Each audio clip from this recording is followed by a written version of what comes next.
সমাপ্তি, দ্বিতীয় পরিচ্ছদ। আগের দিন আপনারা শুনেছেন সমাপ্তি গল্পের প্রথম পরিচ্ছদ, আজ শুনবেন দ্বিতীয় পরিচ্ছদ। আশা করি ভালো লাগবে। সেই ইষ্টক শিখার হইতে প্রবহমান হাস্যধ্বনি শুনিতে শুনিতে চাদরে ও ব্যাগে কাদা মাখিয়া গাছের ছায়া দিয়া অপূর্ব বাড়িতে গিয়া উপস্থিত হইল। অকস্মাৎ পুত্রের আগমনে তাহার বিধবা মাতা পুলকিত হইয়া উঠিলেন। তৎক্ষণাৎ ক্ষীর, দধি, রুই মাছের সন্ধানে দূরে নিকটে লোক দৌড়িল, আর আশপাশের প্রতিবেশীর মধ্যেও একটা আন্দোলন উপস্থিত হইল। আহারান্তে মা অপূর্বর বিবাহ প্রস্তাব উত্থাপন করিলেন। অপূর্ব সেজন্য প্রস্তুত হইয়াছিল, কারণ প্রস্তাব অনেক পূর্বেই ছিল, কিন্তু পুত্র নব্যতন্ত্রের নতুন ধোঁয়া ধরিয়া জেদ করিয়া বসিয়াছিল যে বিয়ে পাশ না করিয়া বিবাহ করিবে না। এতকাল জননী সেই জন্য অপেক্ষা করিয়াছিলেন, অতএব এখন আর কোনো ওজর করা মিথ্যা। অপূর্ব কহিল, আগে পাত্রী দেখা হোক, তাহার পর স্থির হইবে। মা কহিলেন, পাত্রী দেখা হইয়াছে, সেজন্য তোকে ভাবিতে হইবে না। অপূর্ব ওই ভাবনাটা নিজে ভাবিতে প্রস্তুত হইল এবং কহিল, মেয়ে না দেখিয়া বিবাহ করিতে পারিব না।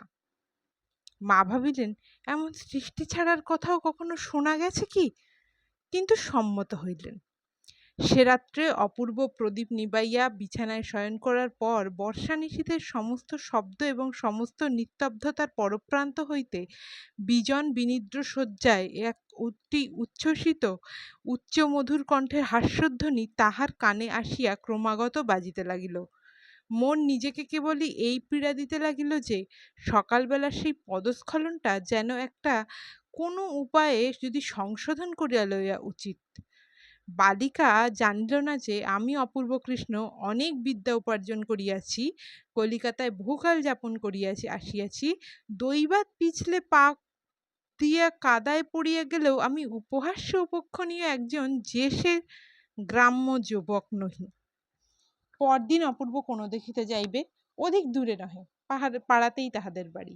একটু বিশেষ যত্নপূর্বক সাজ করিল। ধুতি ও চাদর ছাড়া সিল্কের চাপকান, জোব্বা, মাথায় একটা গোলাকার পাগড়ি এবং বার্নিশ করা একজোড়া জুতো পায়ে দিয়া সিল্কের ছাতা হস্তে প্রাতঃকালে বাহির হইল।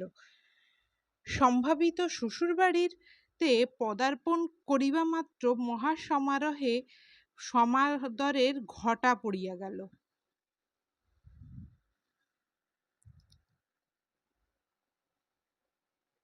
অবশেষে যথাকালে কম্পিত হৃদয় মেয়েটিকে ঝাড়িয়া মুছিয়া রং করিয়া খোঁপায় রাংতা জড়াইয়া একখানা পাতলা রঙিন কাপড়ে মুড়িয়া বরের সম্মুখে আনিয়া উপস্থিত করা হইল। সে এক কোণে নীরবে প্রায় মাথা হাঁটুর কাছে ঠেকাইয়া বসিল এবং এক প্রৌঢ়া দাসী তাকে সাহস দিবার জন্য পশ্চাতে উপস্থিত রহিল। কনের এক বালক ভাই তাহাদের পরিবারের মধ্যে এই এক নতুন অনধিকার প্রবেশিত লোকটির পাগড়ি, ঘড়ির চেন এবং নবদোদ্গত শ্বশ্রু এক মনে নিরীক্ষণ করিতে লাগিল। অপূর্ব কিয়ৎকাল গোফে তা দিয়া অবশেষে গম্ভীরভাবে জিজ্ঞেস করিল, তুমি কি পড়ো? বসনাভূষাচ্ছন্ন লজ্জাস্তূপের নিকট হইতে তাহার কোনো উত্তর পাওয়া গেল না। ২-৩ বার প্রশ্ন এবং প্রৌঢ়া দাসীর নিকট হইতে পৃষ্ঠদেশে বিস্তর উৎসাহ করতারণের পর বালিকা মৃদুস্বরে এক নিঃশ্বাসে অত্যন্ত দ্রুত গতিতে বলিয়া গেল, চারুপাঠ দ্বিতীয় ভাগ, ব্যাকরণসার প্রথম ভাগ, ভূগোল বিবরণ, পাটিগণিত, ভারতবর্ষের ইতিহাস।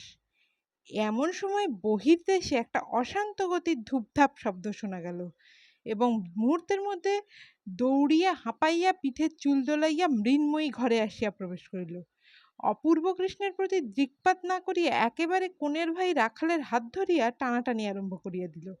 রাখাল তখন আপন পর্যবেক্ষণ শক্তির চর্চায় একান্ত মনে নিযুক্ত ছিল। সে কিছুতেই উঠিতে চাহিল না। দাসীটি তাহার সংযত কণ্ঠস্বরের মৃদুতা রক্ষার প্রতি দৃষ্টি রাখিয়া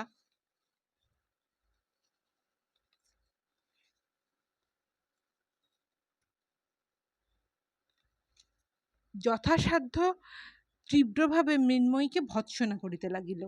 অপূর্ব কৃষ্ণ আপনার সমস্ত গাম্ভীর্য এবং গৌরব একত্র করিয়া পাগড়ি পরা মস্তকে অভ্রভেদী হইয়া বসিল এবং পেটের কাছে ঘড়ির চেন নাড়িতে লাগিল।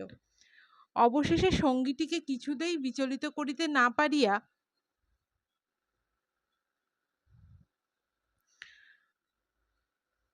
তাহার পিঠে একটি সশব্দ চপটাঘাত করিয়া দাসীটিকে গুমরিয়া গর্জন করিতে লাগিল এবং ভগ্নীর অকস্মাৎ অবগুণ্ঠন মোচনে রাখাল খিলখিল শব্দে হাসিতে লাগিল।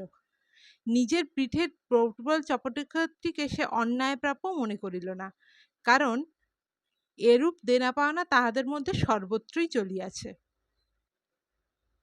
এমনকি পূর্বে মৃন্ময়ীর চুল কাঁধ ছাড়াইয়া পিঠের মাঝামাঝি আসিতে পড়িত। রাখালই একদিন হঠাৎ পশ্চাৎ হইতে তাহার ঝুঁটির মধ্যে কাঁচি চালাইয়া দেয়। মৃন্ময়ী তখন অত্যন্ত রাগ করিয়া তাহার হাত হইতে কাঁচিটি কাড়িয়া লইয়া নিজের অবশিষ্ট পশ্চাতের চুল ক্যাঁচ ক্যাঁচ শব্দে নির্দয়ভাবে কাটিয়া ফেলিল।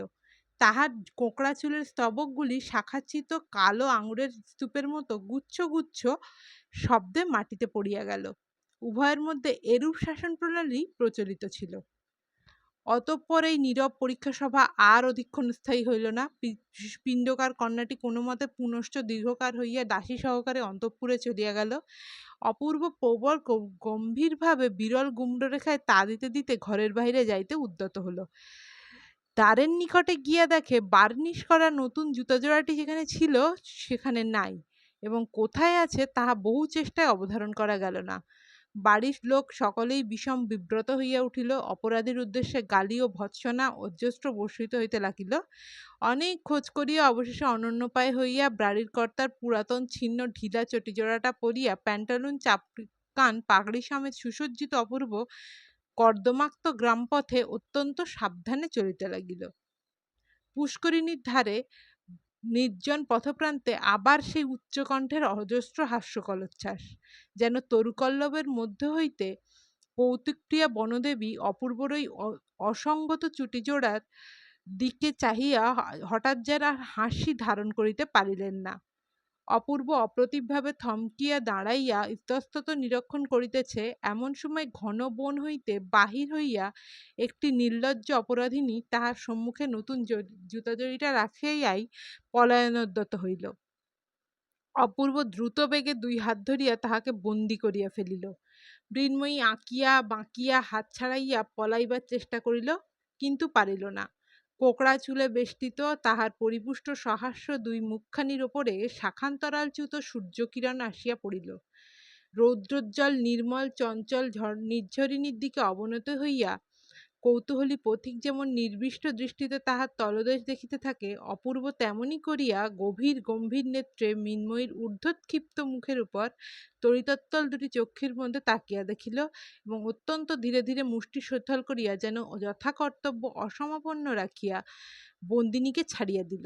অপূর্ব যদি রাগ করিয়া মৃন্ময়ীকে ধাওয়া করিত তাহলেও কিছু আশ্চর্য হইত না, কিন্তু নির্জন পথের মধ্যে এই অপরূপ নীরব শান্তির সে কোনো অর্থ বুঝিতে পারিল না। নৃত্যময়ী প্রকৃতির নূপুর নিক্কণের ন্যায় চঞ্চল হাস্যধ্বনিটি সমস্ত আকাশ ব্যাপিয়া বাজিতে লাগিল এবং চিন্তানিমগ্ন অপূর্ব কৃষ্ণ অত্যন্ত ধীর পদক্ষেপে বাড়িতে আসিয়া উঠিল। আজ শুনলেন দ্বিতীয় পরিচ্ছদ, পরের দিন আসবে তৃতীয় পরিচ্ছদ, খুব তাড়াতাড়ি আসবে। চ্যানেলটা সাবস্ক্রাইব করুন, কবিতা আর গল্পের ঘরবাড়ি। আর ভালো লাগলে like, share, subscribe. Thank you so much.